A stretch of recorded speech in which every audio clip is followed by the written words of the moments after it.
Sejam bem-vindos, bem-vindas, queridos e queridas alunos do curso Mater Dei. Nós hoje vamos continuar com os livros históricos neste módulo 5º, hoje nesta 7ª aula. Na próxima aula, próximo vídeo, 8º, nós fechamos então esse bloco dos livros históricos. Então vamos pedir a Nosso Senhor que nos ajude, nos envie Espírito, para que nos ilumine nesse estudo da nossa Sagrada Escritura, da Sua Palavra. Em nome do Pai, do Filho e do Espírito Santo. Amém. Senhor Deus, fazei que nós, vossos filhos, que buscamos conhecer mais os vossos ensinamentos, cresçamos na nossa fé e no vosso conhecimento, para que possamos adorar-vos e amar-vos como vós mereceis.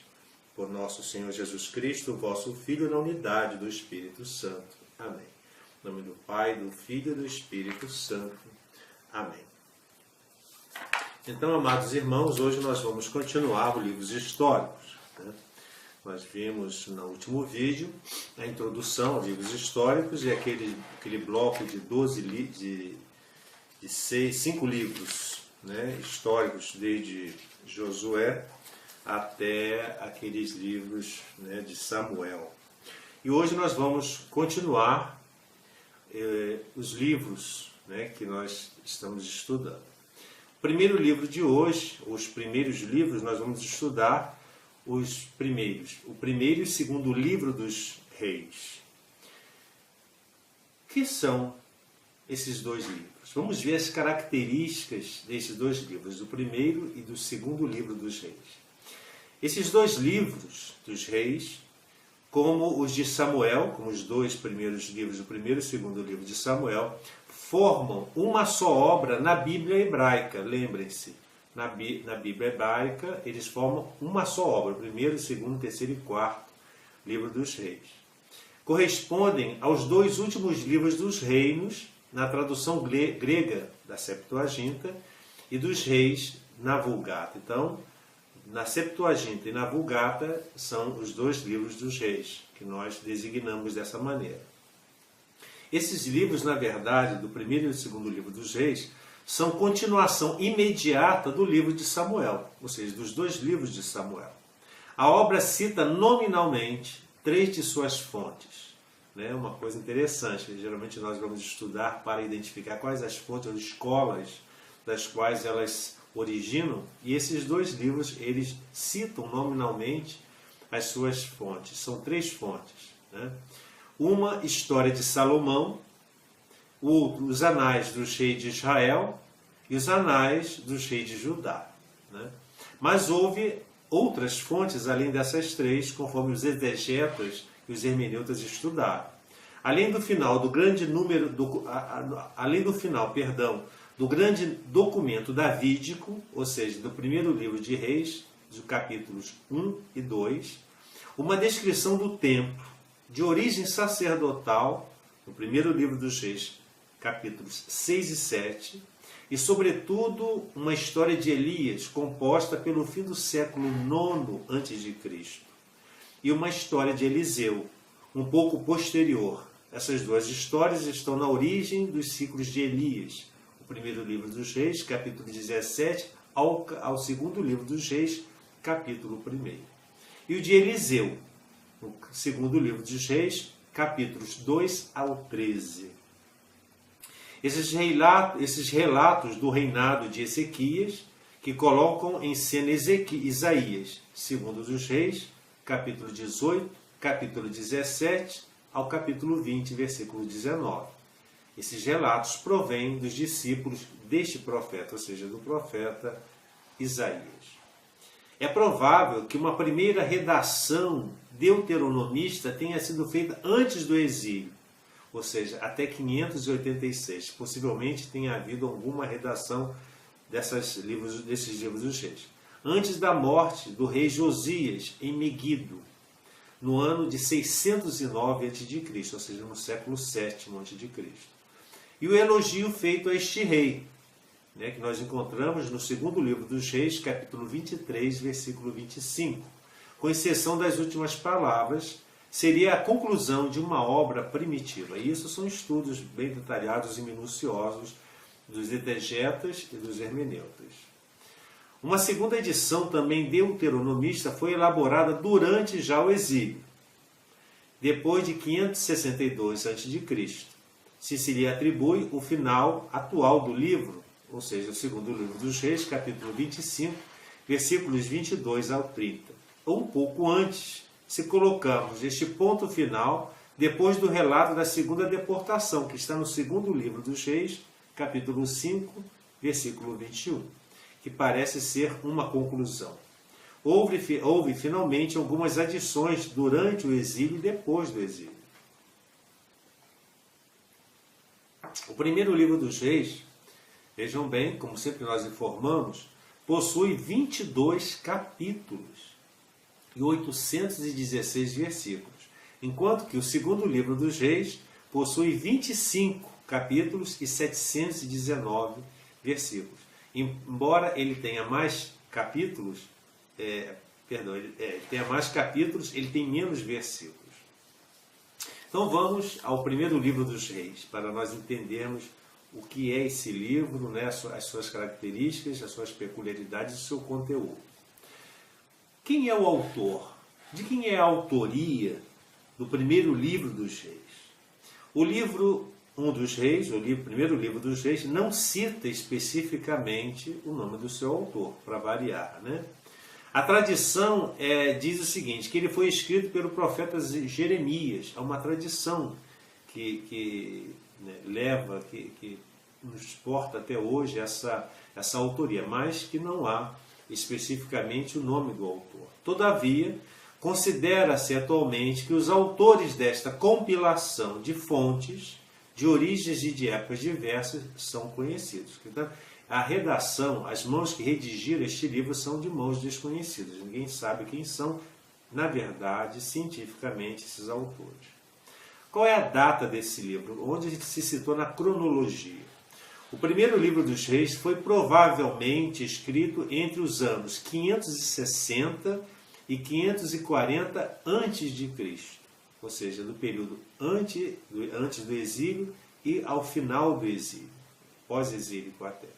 A maior parte, certamente, já estava redigida no final do século VII a.C. Mas por que ele foi escrito? Qual a finalidade do autor ao escrever ou a redigir esse livro? Este livro é a continuação do primeiro e segundo livro de Samuel, como nós falamos ainda há pouco. E começa traçando a ascensão de Salomão ao trono após a morte de Davi.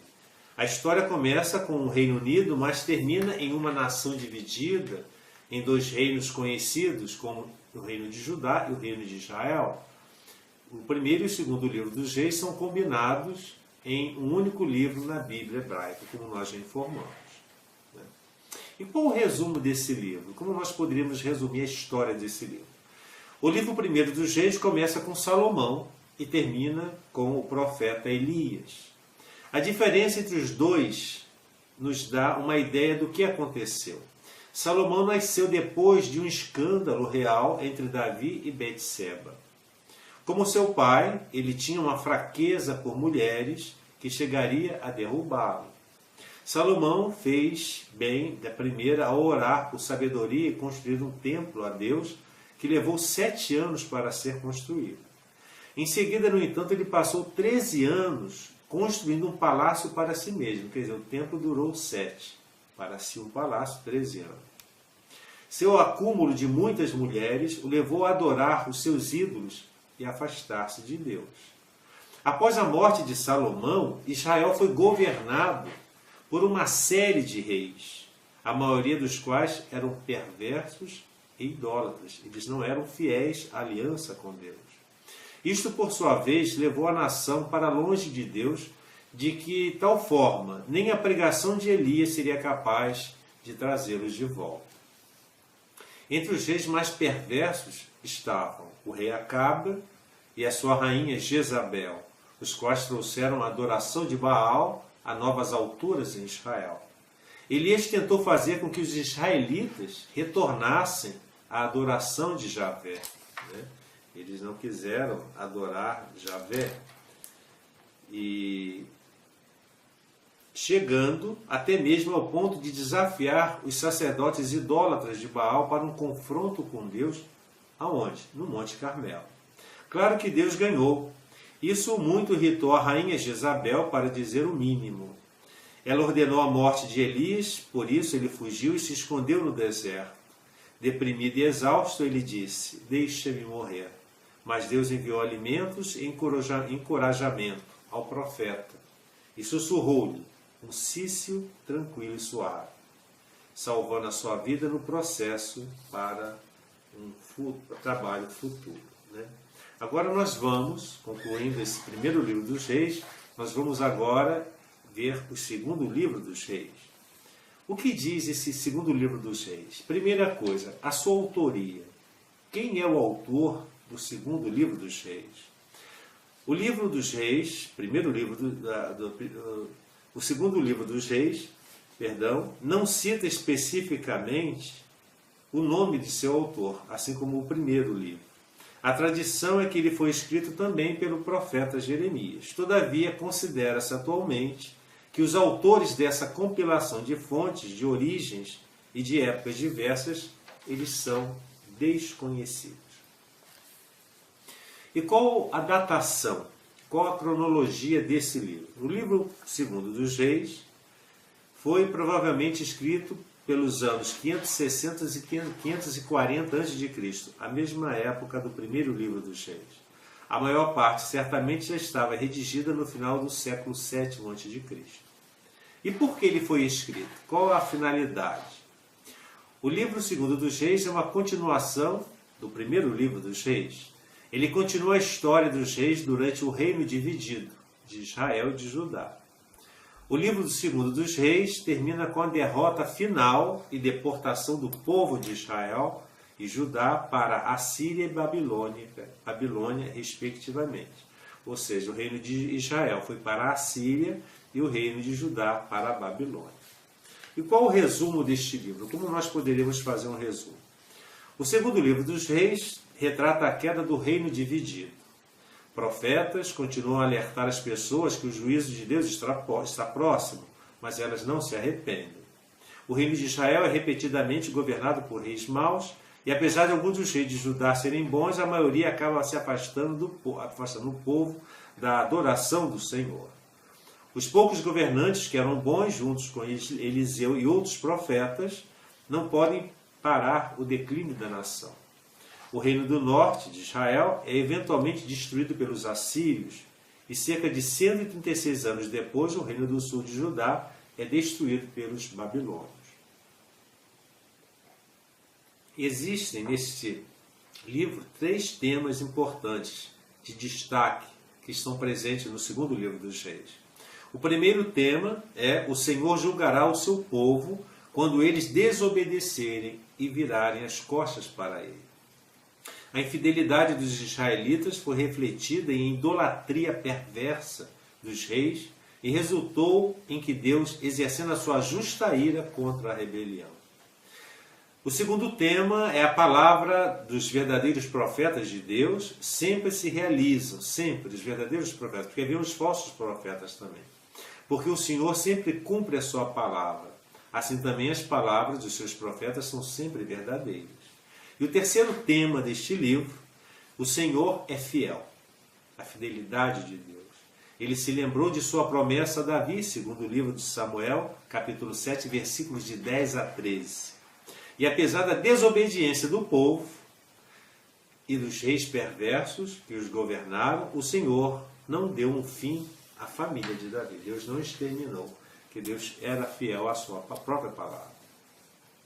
E agora nós vamos estudar os livros de crônicas, ou das crônicas. São 2 livros também muito importantes neste bloco histórico. Quais são as características desses 2 livros das crônicas? Os 2 livros das crônicas constituíam primitivamente, esses 2 livros eram um só livro, que só foram separados no século XV depois de Cristo. Interessante isso. Por volta do ano... constitui uma historiografia cronista, esse livro, né? Esse livro, era um só, ele foi escrito por volta do ano 300 a.C.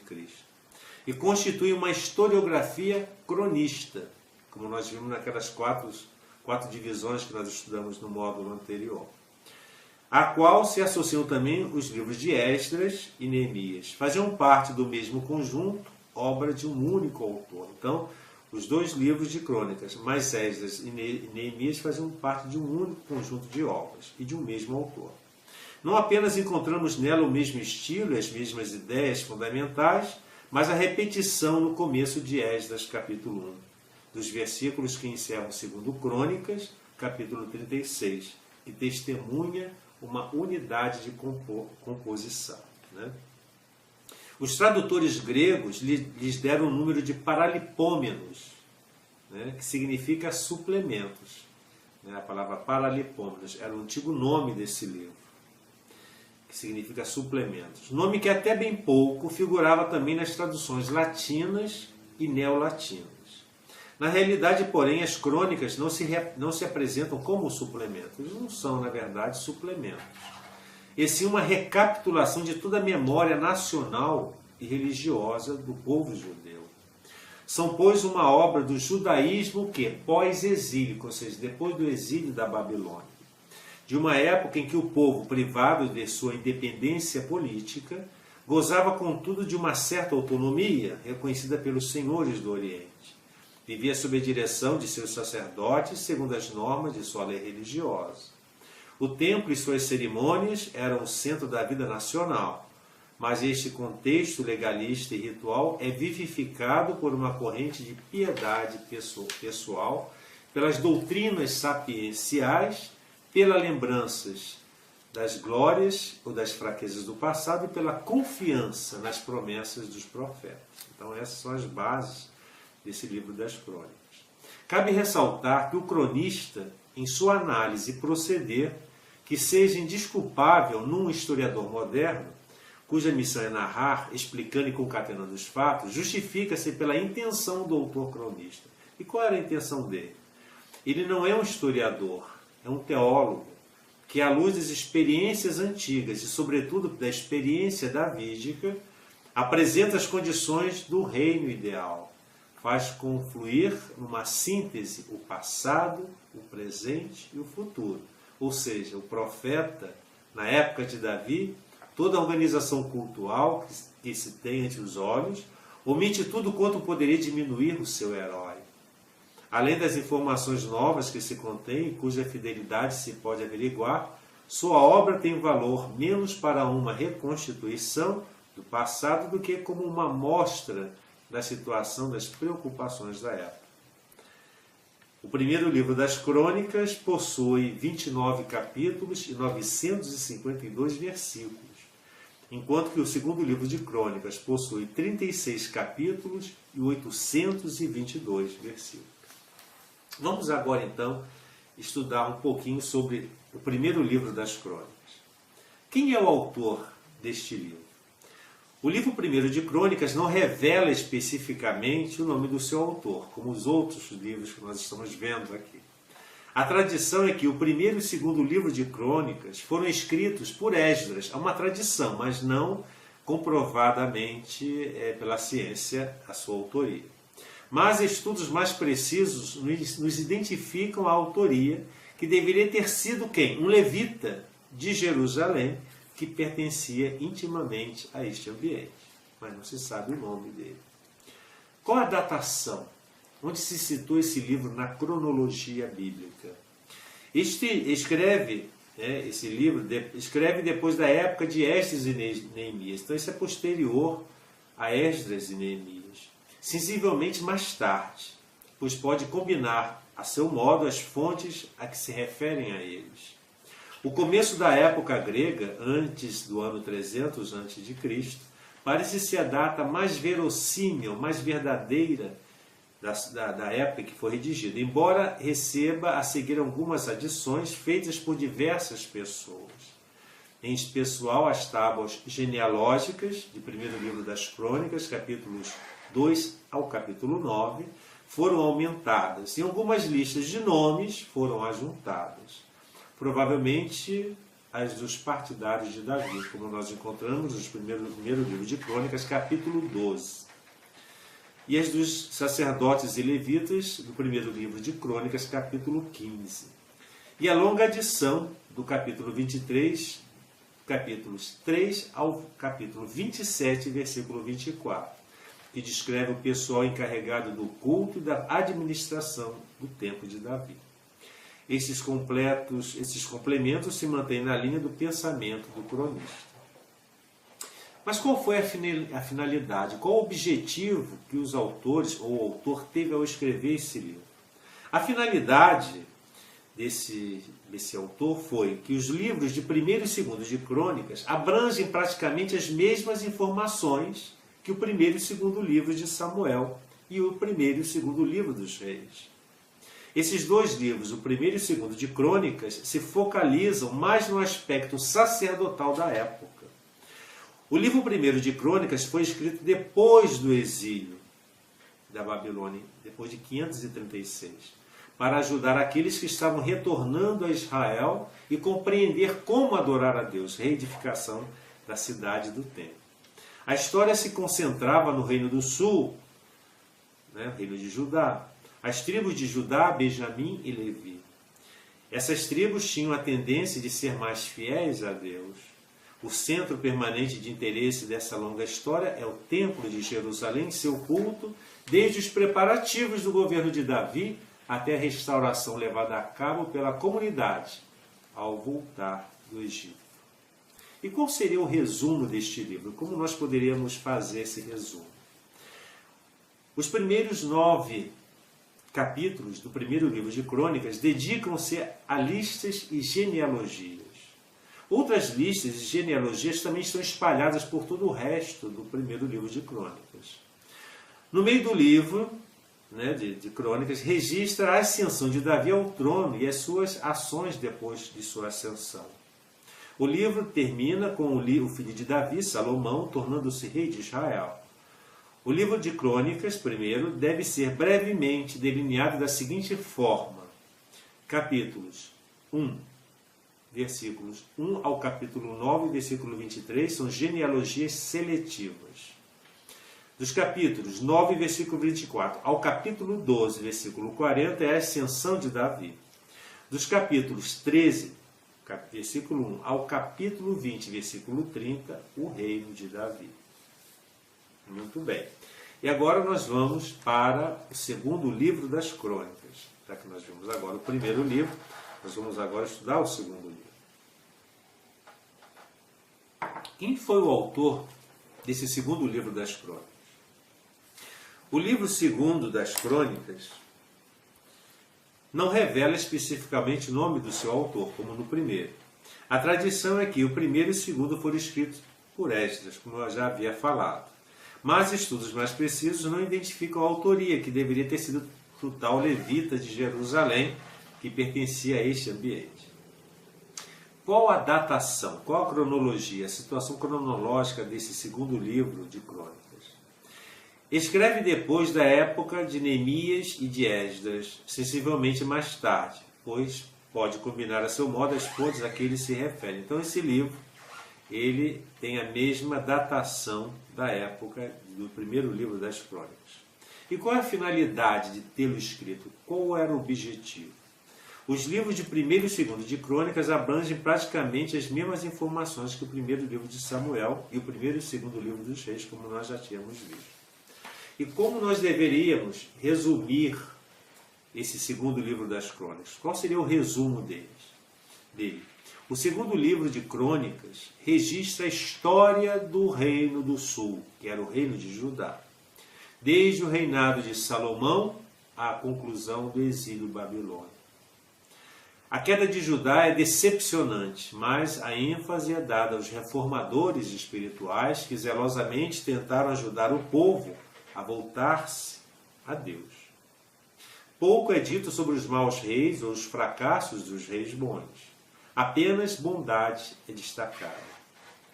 Já que o segundo livro de Crônicas adota uma perspectiva sacerdotal, o reino do norte de Israel raramente é mencionado, por causa de sua falsa adoração e da sua recusa em reconhecer o Templo de Jerusalém. Havia essa disputa entre o Reino do Norte e o Reino do Sul. Segundo Crônicas, termina com a destruição final de Jerusalém e do Templo. Essa aí que é uma das partes mais tristes, né, desses estudos. Né? Agora nós vamos para os livros de Esdras e o livro de Neemias. Vejam bem, o Antigo Testamento compreende um segundo grupo de livros históricos, que repetem boa parte, depois prolongam a história deuteronomista, que se estende de Josué ao fim dos reis. Esse grupo é formado pelos dois livros das Crônicas e os livros de Esdras e de Neemias, que faziam parte do mesmo conjunto da obra única de um único autor. Né? Os livros de Esdras e Neemias formavam primitivamente um conjunto na Bíblia hebraica. Então, na Bíblia hebraica, eles faziam parte de um único conjunto.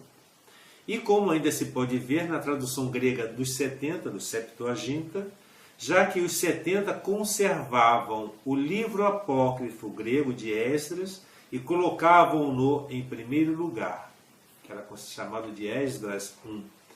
E o livro de Esdras, Neemias, neles é chamado de Esdras II.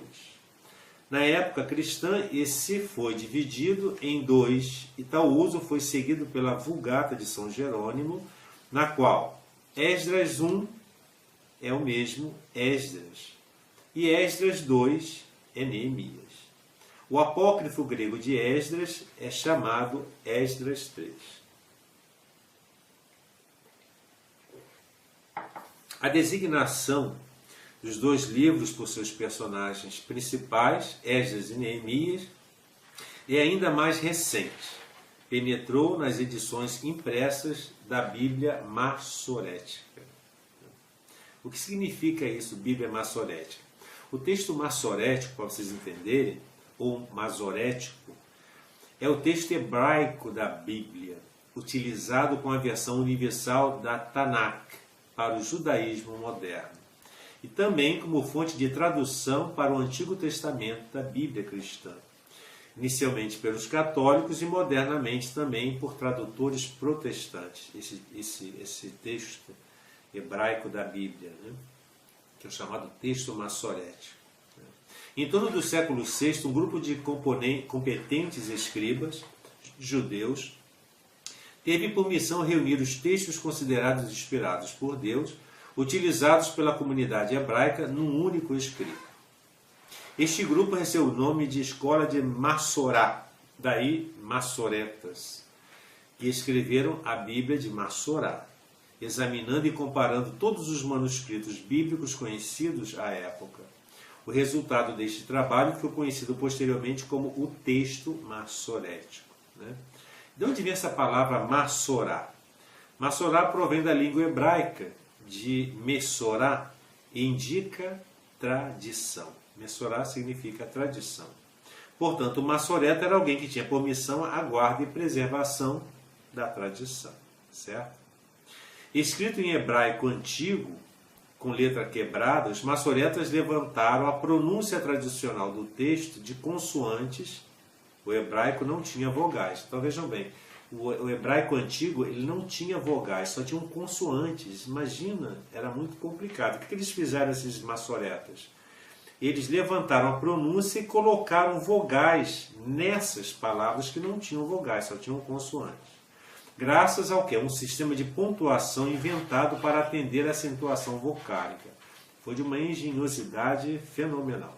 Com isso, eles padronizaram uma pronúncia das palavras do texto, tornando-o igual para qualquer pessoa que o lesse após a época em que se iniciou a compilação. Nessa época, o hebraico já não era um idioma popular e havia, principalmente por parte da comunidade hebraica, muita dificuldade em pronunciá-lo corretamente conforme a pronúncia original. Né? Então vejam bem, esses livros, esses dois, Esdras e Neemias, são a continuação do livro do cronista, da obra do cronista. O livro de Esdras possui 10 capítulos, é um livro pequeno, com 280 versículos. E de Neemias um pouco maior, de 13 capítulos e 406 versículos. Agora vamos ver a obra de Esdras, o livro de Esdras. A autoria. Quem é o autor do livro de Esdras? O livro de Esdras não revela especificamente o nome do autor, ou seja, se ignora quem tenha sido. A tradição é que o profeta Esdras foi quem escreveu esse livro. Há uma tradição que indica isso. Agora é interessante notar que uma vez que Esdras entra em cena no capítulo 7º, o autor do livro deixa de escrever na terceira pessoa e passa a escrever na primeira pessoa, dando credibilidade a Esdras como provável autor. Né? Mas como se trata de uma coleção de documentos e depoimentos um tanto confusos, é difícil confirmar que o autor e compilador seja o mesmo do livro das Crônicas. Mas qual é a datação? Onde ele se citou na cronologia? Quando ele foi escrito? A data de sua composição é anterior à das Crônicas, mas, sobretudo, utilizam e citam textualmente documentos contemporâneos dos fatos daquela época. Listas de repatriados ou da população de Jerusalém, atos dos reis da Pérsia, correspondência com a corte e, acima de tudo, relatório em que Esdras presta contas da sua missão e os documentos justificativos de Neemias. O livro de Esdras foi escrito mais ou menos, portanto, entre 460 e 440 a.C., ou seja, período bem pós-exílico, ou provavelmente pelo fim do século IV a.C. Mas qual foi a finalidade, o objetivo do autor desse livro?